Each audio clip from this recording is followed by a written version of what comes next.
Okay.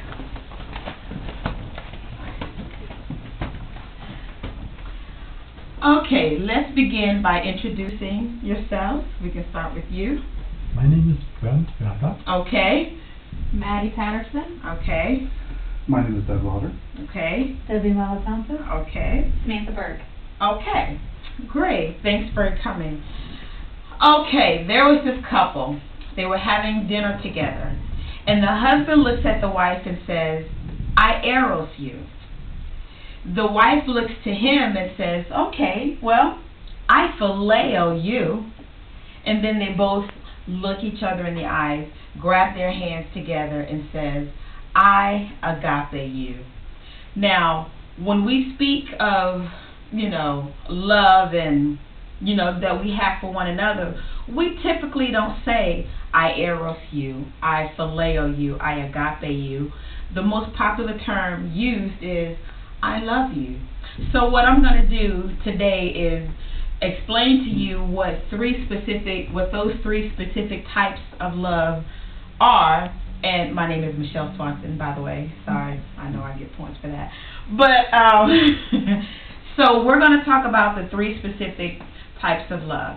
Now, love in its own right is very tender. It's a passionate, strong, deep affection that we show towards one another, regardless of whether that's your parents, your child, your spouse, or just your friends.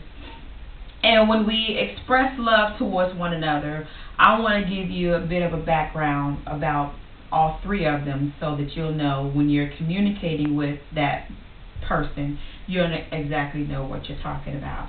So the first love I'm going to start with is eros love, and eros love is a romantic, exotic love.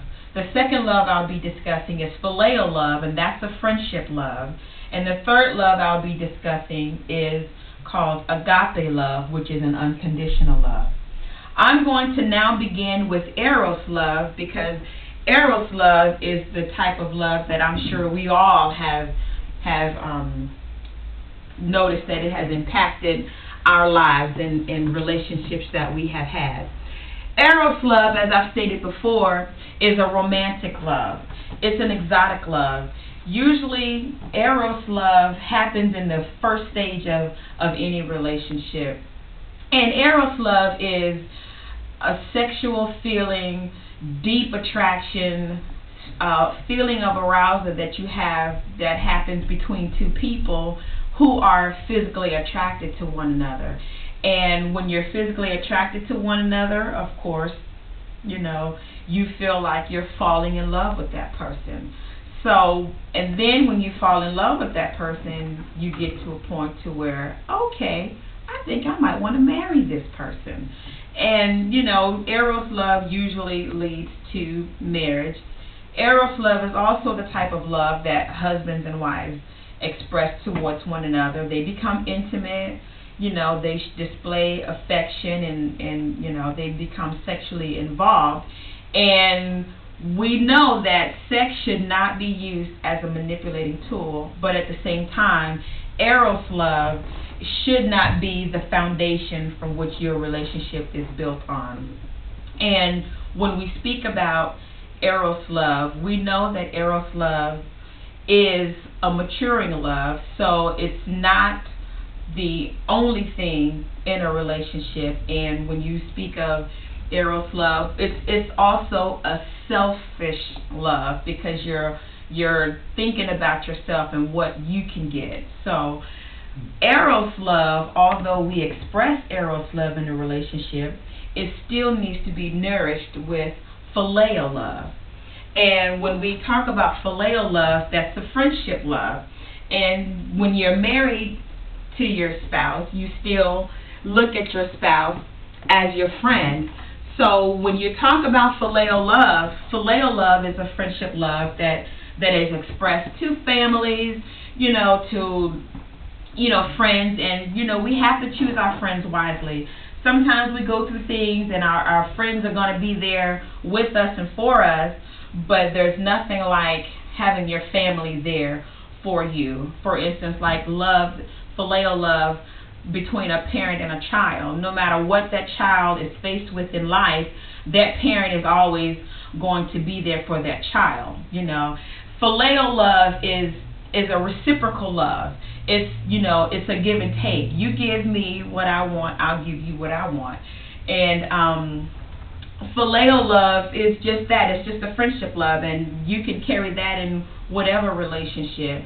And once your relationship is nourished with Phileo love, and you become friends, and you're romantically in love with your significant other, now we're going to step into Agape love, which is an unconditional love.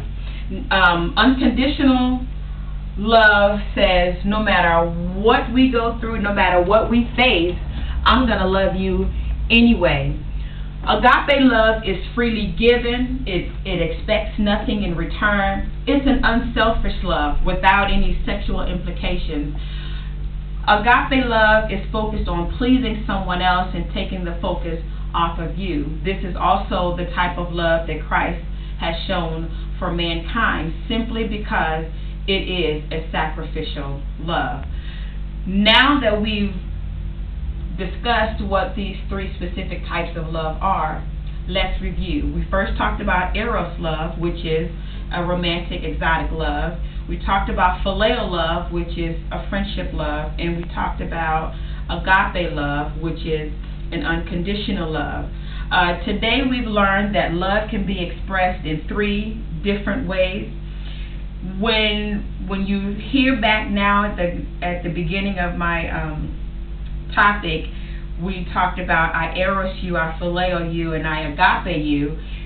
When you communicate love to your significant other, anytime all the components in a relationship are there, love always fills the void. So let's take every opportunity we have to love one another. So now at the beginning, when you heard I agape you, I phileo you, I eros you, now when you think of those terms and you say I love you, regardless of whether it's to your parents, your children, your spouse, or your friends, now you know what type of love you are expressing, and you can express that love according to your relationship. Thank you.